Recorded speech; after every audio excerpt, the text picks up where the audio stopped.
الحمد لله وكفى والصلاة والسلام على سيد الرسل وخاتم الأنبياء وعلى آله وأصحابه الأتقياء.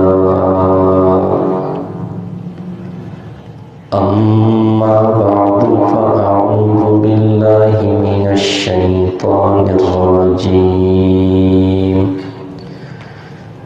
بسم الله الرحمن الرحيم. قل يا أهل الكتاب لا تغلوا في دينكم غير الحق ولا تتبعوا أهواء قوم قد ضلوا من قبل وأضلوا كثيرا وضلوا عن سواء السبيل. صدق الله العظيم. اللهم صل على سيدنا محمد وعلى آله اللهم صل علیہ. چھٹا پارہ سورہ مائدہ کی آیت نمبر 77 آپ کے سامنے تلاوت کی ہے.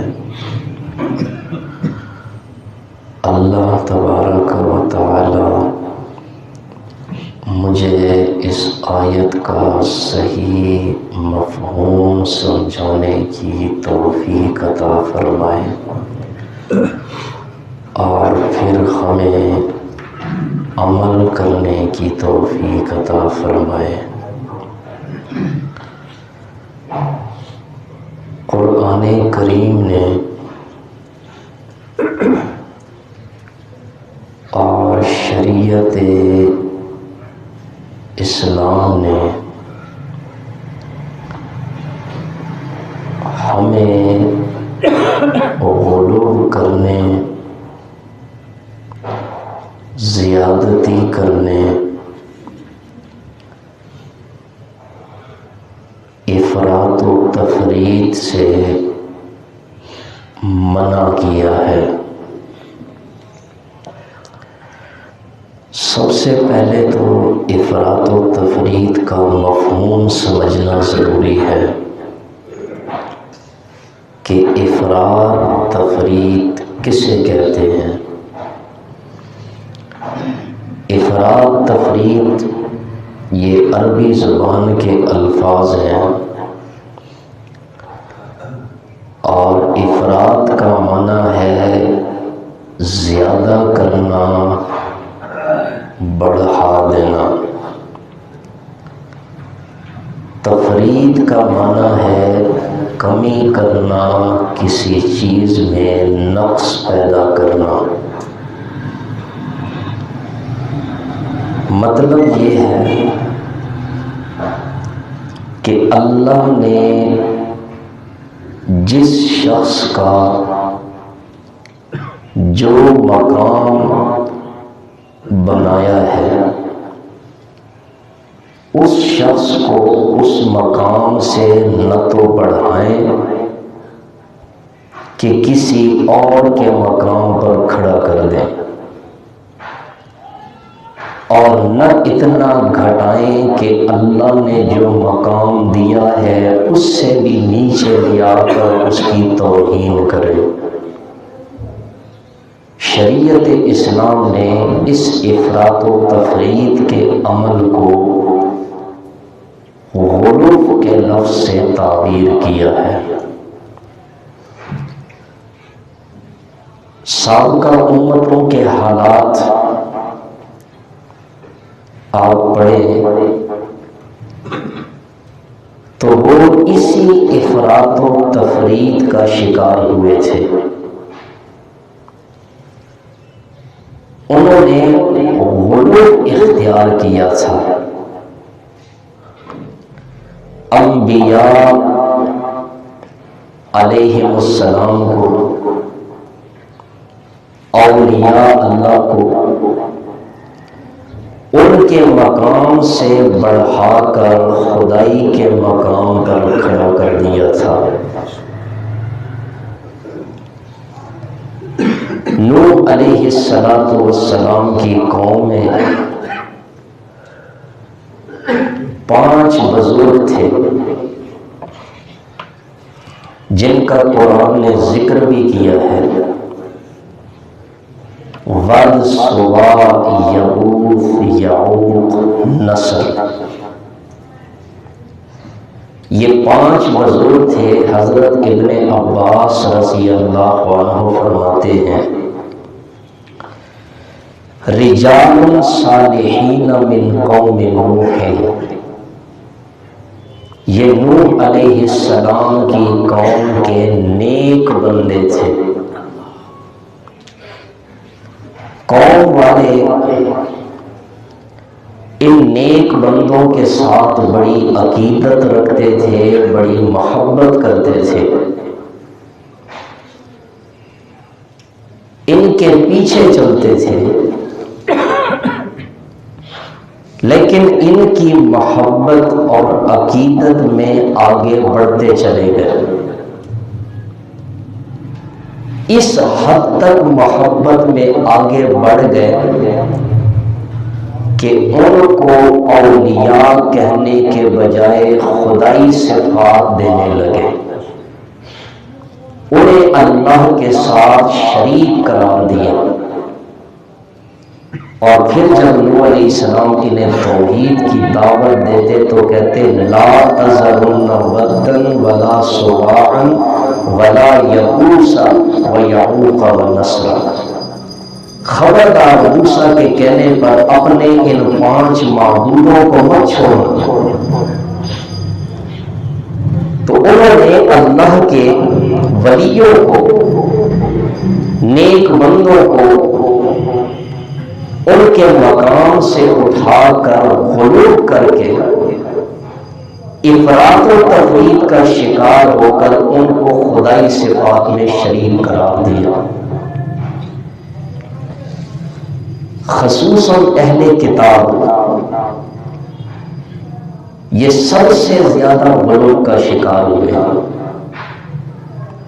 اہل کتاب سے مراد یہود و نصارہ ہے. یہ اپنے پیغمبروں کے بارے میں غلو کا شکار ہوا. یا اہل الکتاب لا تغلوا فی دینکم غیر الحق. اللہ نے فرمایا اے اہل کتاب تم ناحق اپنے دین میں غلو نہ کرو، زیادتی نہ کرو. وہ کیسے غلو کرتے تھے؟ اپنے دین میں انہوں نے زیادتی کیسے کی؟ حد سے کیسے نکلے؟ اللہ نے دوسرے مقام پر اس کی خود وضاحت بیان فرمائی. وقالت اليہود عزیر ابن اللہ. یہودی کہنے لگے عزیر علیہ السلام اللہ کے بیٹے ہیں. وقالت النصارى المسیح ابن اللہ. عیسائی کہنے لگے عیسیٰ اللہ کے بیٹے ہیں. تو اس آیت میں اللہ رب العزت نے یہود و نصارہ کے غلو کی ایک جھلک بیان فرمائی ہے کہ ان میں غلو کیا تھا کہ اللہ کے جو نیک بندے تھے، نبی تھے، ان کی شان کو اتنا بڑھایا کہ نبوت کے مقام سے اٹھا کر انہیں اللہ کا بیٹا بنا دیا. اور ایک عیسائیوں کا فرقہ وہ بھی تھا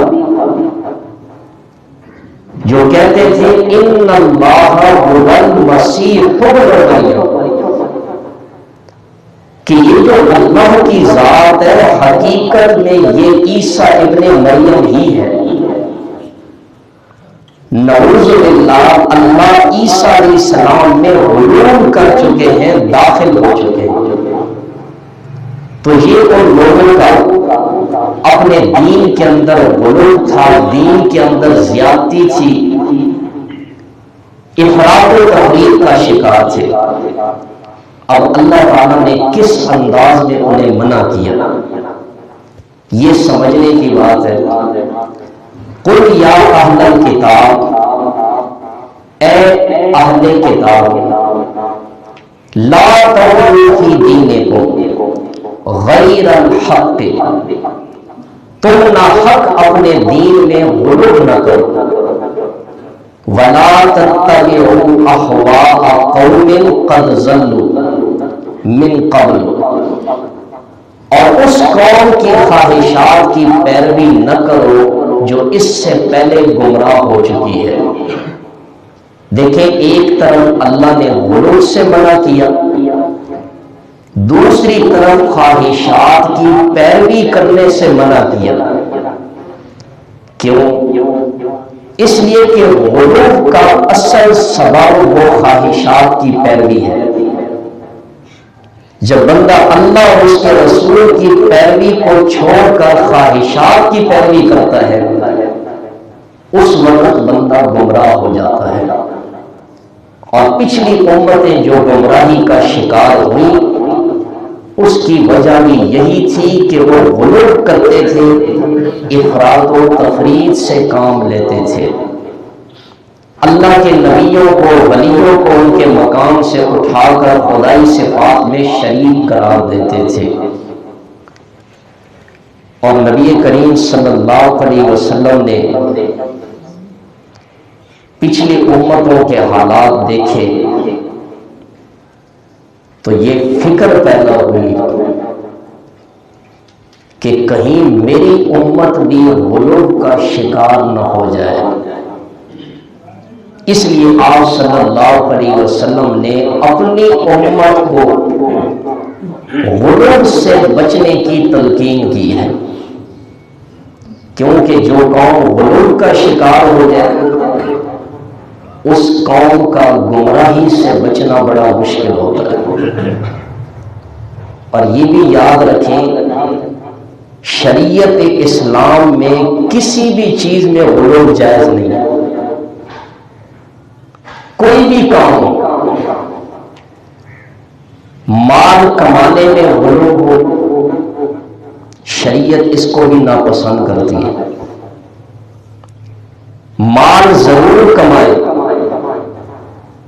اس کے لیے محنت مشقت بھی کرے، لیکن کمانا حلال ہی ہے. حلال طریقے سے جتنا بڑھ سکتا ہے بڑھائیں، لیکن اس بڑھانے کی فکر میں حرام کے چکر میں مت پڑنا. مال ضرور کمائے لیکن مال کماتے کماتے کہیں فرائض میں کوتاہی نہ آنے کی.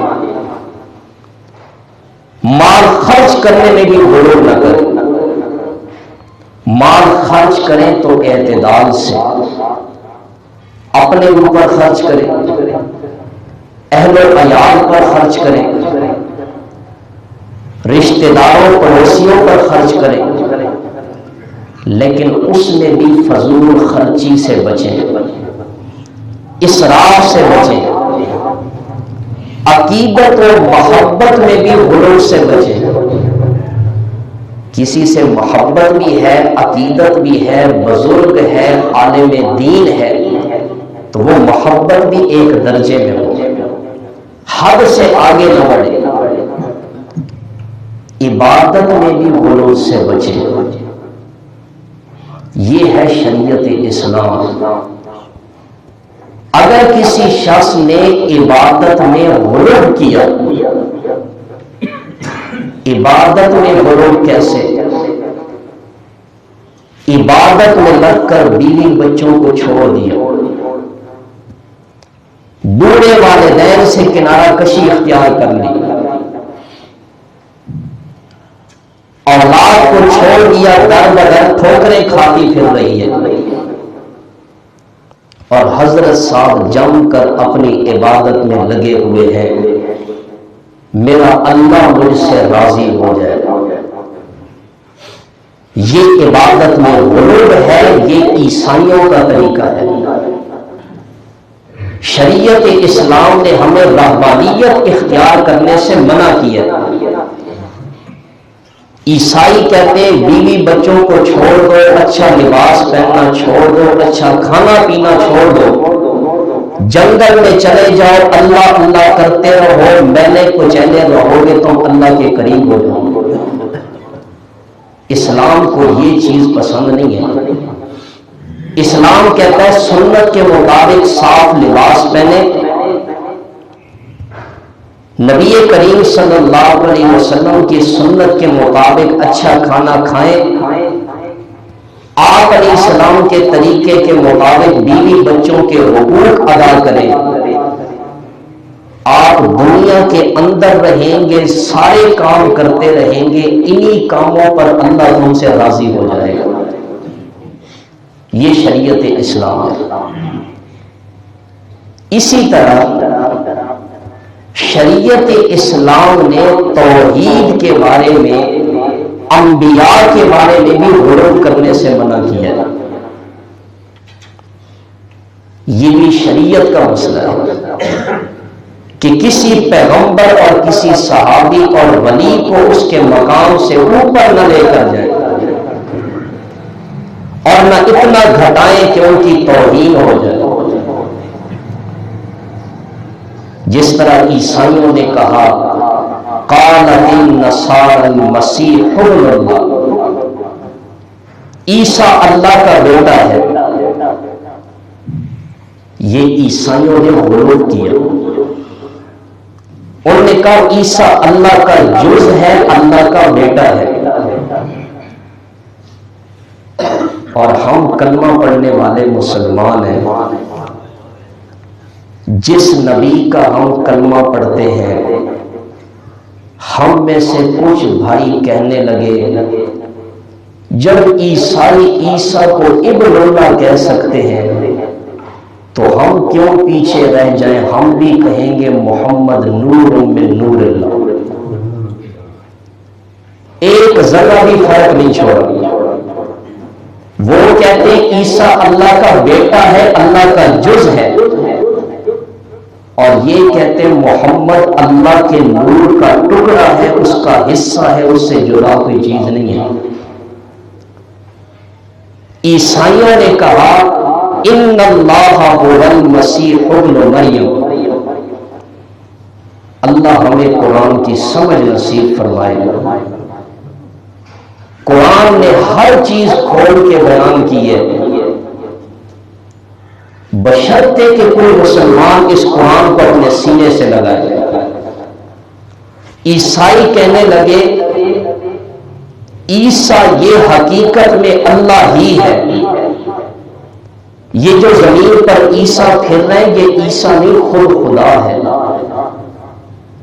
ہمارے کلمہ پڑھنے والے مسلمان بھائیوں نے بھی کہا وہی جو مستوی عرش تھا خدا ہوگا، وہی جو مستوی عرش تھا خدا ہوگا، اتر پڑا مدینے میں مصطفیٰ ہوگا، نعوذ باللہ من ذالک۔ وہ اللہ جو عرش پہ بیٹھا ہوا تھا، دنیا کا نظام سنبھالے ہوئے تھا، وہی اللہ مدینے میں مصطفیٰ کی شکل میں پھر رہا ہے۔ یہ مصطفیٰ نہیں، یہ حقیقت میں خدا ہے، نعوذ باللہ من ذالک۔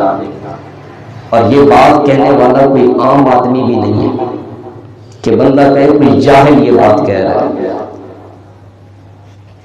اور پھر نبی کریم صلی اللہ علیہ وسلم کے اوپر درود پڑھتے ہیں، وہ تو ایک الگ مسئلہ ہے کہ جمعے کے بعد کھڑے ہو کر سب لوگ نبی پاک صلی اللہ علیہ وسلم پر درود پڑھ رہے ہیں، اور پڑھنے کا طریقہ بھی وہ جو شریعت کے خلاف ہے، اور اسی میں کہتے ہیں جس کے ٹکڑوں پہ پلتا ہے سارا جہاں، جس کے ٹکڑوں پہ پلتا ہے سارا جہاں، اس نبی رحمت پہ لاکھوں سلام۔ نعوذ باللہ، یہ سارا جہان نبی کے ٹکڑوں پر پل رہا ہے۔ مجھے انصاف سے بتائیں، یہ ساری جہان کا رازق صرف کون ہے؟ اللہ کی ذات ہے۔ ہر نماز میں جیسے نماز کے لیے کھڑے ہوتے ہیں، سورہ فاتحہ شروع کرتے ہیں، ابتدا میں پڑھتے ہیں الحمدللہ، سب تعریفیں اللہ ہی کے لیے ہیں، رب العالمین، جو تمام جہانوں کا پالنے والا ہے۔ پالنے والا اللہ ہے یا نبی ہے؟ نبی کو تو خود رب نے پالا ہے، نبی کا رازق بھی خود اللہ ہے۔ اور کبھی یہ نعتیں پڑھتے ہیں، شاہ مدینہ یثرب کے والی، سارے نبی تیرے در کے سوالی۔ ہر جگہ آپ یہ سنتے ہوں گے، آپ کے کانوں میں پڑتا ہوگا، لیکن کبھی آپ نے غور بھی کیا؟ شاہ مدینہ یثرب کے والی، سارے نبی تیرے در کے سوالی۔ نعوذ باللہ، سارے نبی وہ اللہ کے آخری پیغمبر کے در کے سوالی ہیں، انہی سے مانگتے ہیں۔ کبھی قرآن پاک انہوں نے پڑھا ہو تو لوگوں کو حق بتائیں۔ قرآن پاک میں حضرت داؤد کا ذکر ہے، حضرت نوح کا ذکر ہے، حضرت شعیب کا ہے، حضرت موسیٰ کا ہے، حضرت عیسیٰ کا ہے، حضرت اسماعیل، حضرت ابراہیم کا۔ ایک جگہ اللہ نے 18 انبیاء کا تقریباً ذکر کیا۔ جس پیغمبر کو دیکھیں قرآن پاک میں یہی آتا ہے کہ اس نے صرف اللہ ہی سے مانگا ہے۔ اور یہ کہتے ہیں یثرب کے والی، سارے نبی تیرے در کے سوالی۔ یہ کیا شریعت میں غلو نہیں ہے؟ یہ شریعت کے اندر زیادتی نہیں ہے کہ نبی کو خدائی صفات میں شریک قرار دیا جائے؟ اسی وجہ سے نبی کریم صلی اللہ علیہ وسلم نے صحیح حدیث میں ارشاد فرمایا، لا تطرونی کما اطرت النصارى، کہ تم مجھے اس طرح مت بڑھاؤ جیسے عیسائیوں نے عیسیٰ کو بڑھا دیا تھا۔ انہوں نے کہا عیسیٰ پیغمبر نہیں، عیسیٰ اللہ کا بیٹا ہے۔ انہوں نے کہا عیسیٰ پیغمبر نہیں، عیسیٰ خود خدا ہے۔ آپ علیہ السلام نے فرمایا تم مجھے اس طرح حد سے مت بڑھاؤ کہ میرے بارے میں کہنے لگ جاؤ کہ یہ پیغمبر بشر نہیں، یہ تو اللہ کے نور کا حصہ ہے، یہ انسان نہیں، یہ تو خود رب العالمین ہے۔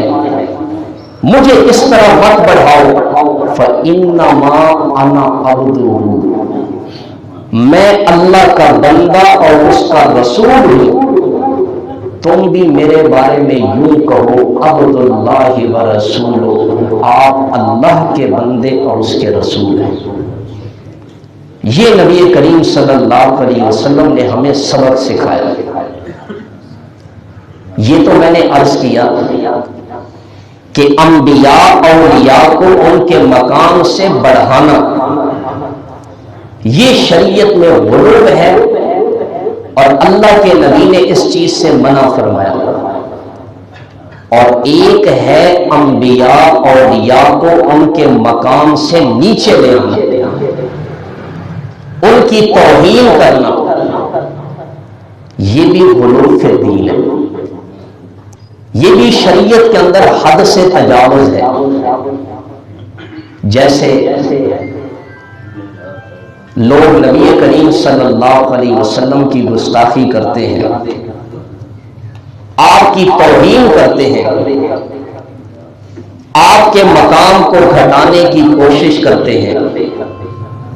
اللہ نے جو آپ کو خاتم النبیین ہونے کا مقام عطا کیا، اس مقام کو چھیننے کی کوشش کرتے ہیں، یاد رکھیں یہ بھی غلو فی الدین ہے۔ اور جو نبی کریم صلی اللہ علیہ وسلم کی گستاخی کرے اس کی سزا شریعت کے اندر قتل ہے۔ لیکن یہ بات ذہن میں بٹھا لیں کہ شریعت میں اس قتل کا حکم یا اختیار یہ کسی عام بندے کو نہیں ہے کہ جس بندے کا جی چاہے گستاخ رسول کو دیکھے اور جا کر اسے ٹھکانے لگا دے، اسلحہ اٹھا کر اسے فوراً گولی مار دے۔